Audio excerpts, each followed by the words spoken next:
कोई भी बड़े से बड़ा चीफ जस्टिस, कोई भी बड़ा से बड़ा आला अधिकारी बिना सीसीटीवी फुटेज के इस चीज को जस्टिफाई नहीं कर पाएगा कि ये हादसा किस ड्राइवर की गलती से हुआ है, छोटी गाड़ी की गलती से हुआ है या बड़ी गाड़ी के हुआ है। इस कानून का मिसयूज होगा।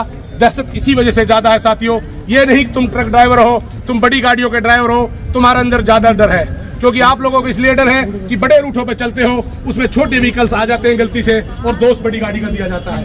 हम समझ सकते हैं तुम्हारे दुख को और हर आदमी समझ रहा है। हमारे ऑफिसर्स भी खुद गाड़ी चलाते हैं, संडे के दिन हमारी ऑफिसर्स की बीबियां भी चलाती हैं, बच्चे भी चलाते हैं, क्योंकि एंजॉय के तौर पे टूर पे निकल जाते हैं। मुझे नहीं लगता हमारे ऑफिसर अधिकारियों के बच्चे भी इस टेंशन में हैं, वो बता नहीं पा रहे हैं क्योंकि आखिर वो कहें तो कहें किससे, क्योंकि उनको भी पता है कि उन्हें अब से पहले एक्सीडेंट हो जाता था, अप्रोच करके बच जाते थे, लेकिन अब कहीं ना कहीं उनका भी मिसयूज हो सकता है। साथियों, इससे हर आदमी प्रताड़ित है, बिल्कुल हर आदमी इस चीज से दुखी है। इसमें कोई निसंदेह, कोई निसंकोच मैं इस चीज को कह सकता हूँ, कोई भी हिंदुस्तान का कोई भी आम नागरिक, हम मानते हैं मानवता, बीइंग ए ह्यूमन, हर आदमी मानवता रखता है कि ये मानव की जान बचानी चाहिए। उस पर सरकार को सोचना था, जब मानव की जान बचा रहे हो तो जो बचा रहा है उसको कम से कम 1 लाख रुपए नगद इनाम, उसको कोई न कोई अच्छी प्रशंसा तौर पे उसको प्रशंसा पत्र देकर या किसी तरह उसको बड़ा सम्मान किया जाए। और अगर वो ड्राइवर वहां रुकता है, यदि उसको पब्लिक मारती है तो पब्लिक को भी 10 साल की सजा होनी चाहिए। ऐसा कुछ संशोधन होना था ताकि इसको आज दिल से एक्सेप्ट करते सभी लोग। पब्लिक के अंदर भी भय का माहौल होता, पब्लिक इसमें आने वाले समय में जो आप बोल सकते हो, जिसको कई बार मारपीट के जो मुद्दे हो जाते हैं, कई बार ऐसी घटनाएं हो जाती है, उन चीजों को बढ़ावा मिलेगा, उनको कोई नहीं रोक पाएगा। और मेरे मान लो, मेरे सपोज दैट मैं कहता हूं कि भाई जनाब हमारे बीच में हम तैयब घासड़िया साहब को ले, सरताज को ले, इनकी गाड़ी से मैं बोलूंगा, मैं इससे चिढ़ता हूं, पॉलिटिकल लीडर हूं, मैंने कहा नहीं तैयब घासड़िया जी की गाड़ी ने एक्सीडेंट कर दिया, मेरे परिवार के इस बंदे को मार दिया, तो बताओ कौन चीफ जस्टिस को सर्टिफाइड करेगा, मारा कि नहीं मारा है? मारा तो है ना, किसने मारा, उसी चीज में उलझ के ले जाएगा, एक आम आदमी सजा भुगतेगा।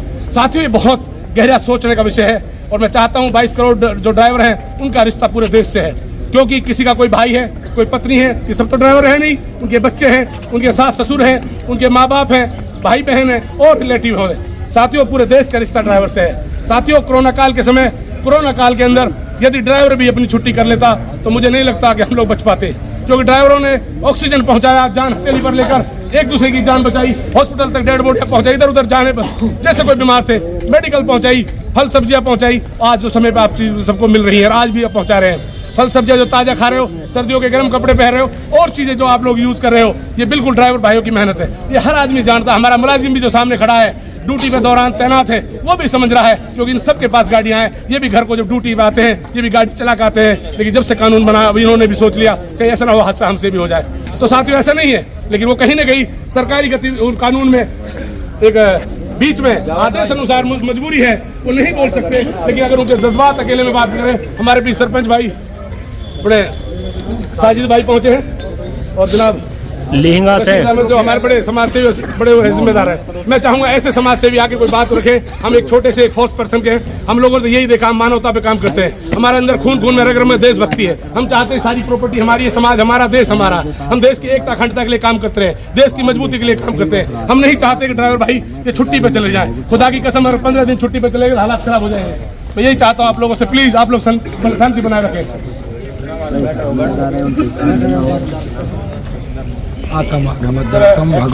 बाकी का बेटर हो बैठ जाओ, इनका कहने का मकसद ये है सर कि जब हम यहाँ पर 3 दिन 4 दिन पहले आए थे परमिशन लेने के लिए, साहब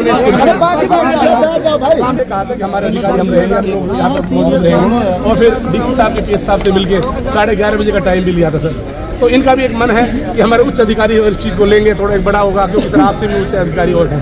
तहसीलदार साहब, हम गुजारिश करते हैं आपके ऊपर एक बार बात करें प्लीज, हमारे बड़े अधिकारी आए, इनका मनोबल बढ़ेगा। बात ये है, अभी वो बाकी जो प्रशासनिक काम है उनमें भी बिजी है, आप मुझे ज्ञापन दे दीजिए, मैं आपकी बात आप आगे तक पहुंचा दूँगा। सर ये बहुत बड़ा सब्जेक्ट है, अगर कुछ समझे तो। मैं भी तो तहसीलदार हूँ, डिस्ट्रिक्ट का हेडक्वार्टर तहसीलदार हूँ, मेरे ऊपर भरोसा है कि नहीं है? मोदी जी डीसी साहब का नाम पड़ा हुआ है, हमने इन्हीं से परमिशन पहले लिया है, तो हम डीसी साहब को ही तो देंगे। हम तहसीलदार को भी अपना नगीना से भेज चुके हैं, अभी तक कोई रिएक्शन नहीं आया। कौन नगीना? नगीना से भेजा है, लेकिन बोले नायब तहसीलदार है, मैं हेडक्वार्टर का तहसीलदार हूँ, वहाँ से भी अगर कोई रिएक्शन नहीं आया। अगर डिप्टी कमिश्नर साहब बाहर काम पे बिजी हैं तो मेरी जिम्मेदारी बनती है जिले को संभालने की। दोस्तों सबसे पहले हमारी खबर देखने के लिए सब्सक्राइब कीजिए मेवात आज तक चैनल को और साथ में दबाइए बेल आइकन घंटी।